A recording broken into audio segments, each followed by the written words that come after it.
Rien à voir avec ce qui précède, comme annoncé lors de son point de presse la semaine dernière par le ministre de l'Intérieur et de la Sécurité. L'opération du NPA a démarré hier sur l'ensemble des communes du Grand Libreville. Le constat dans cet élément de Patricia Lidumoulin et Syria Caris. Dans les centres dédiés des 4 communes, Herman Imongo, le ministre de l'Intérieur, est allé constater le démarrage poussif des premiers jours. Nouvelle technologie oblige. L'objectif dans le cadre de cette première étape, c'est de voir comment l'opération a commencé, d'identifier les éléments de succès et les éléments d'échec, pour beaucoup plus réagir dans le temps, faire preuve de réactivité, voir les dysfonctionnements que nous pouvons régler à très court, moyen et pourquoi pas à long terme. Vous savez que depuis la détérioration d'une partie du câble marin, la connexion Internet est très instable. Donc là aussi, nous essayons de voir comment rattraper le coup.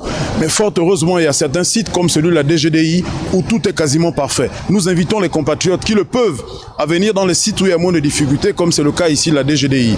L'attestation du numéro d'identification personnelle est un document incontournable et obligatoire pour la demande de la carte nationale d'identité électronique. On va dire que la mobilisation est encore timide, c'est normal, c'est encore poussif, mais nous avons espoir que très rapidement, les populations vont se mobiliser. Et une fois que la machine sera huilée au niveau de Grand Libreville, nous pourrons maintenant nous déployer plus aisément à l'intérieur du pays.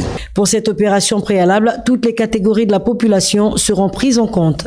Nous avons prévu effectivement non seulement avoir des kits mobiles pour nous rendre dans les hôpitaux, nous rendre dans les endroits à trouver ces populations à mobilité réduite. Ça, nous avons prévu le faire. Mais nous démarrons d'abord dans le mode normal, avec ces sites fixes, mais à terme, nous allons avoir des kits mobiles qui vont nous permettre de nous déplacer. Tous les Gabonais âgés de 16 ans sont donc invités à fréquenter les centres ouverts à cet effet pour l'obtention de leur attestation NIP.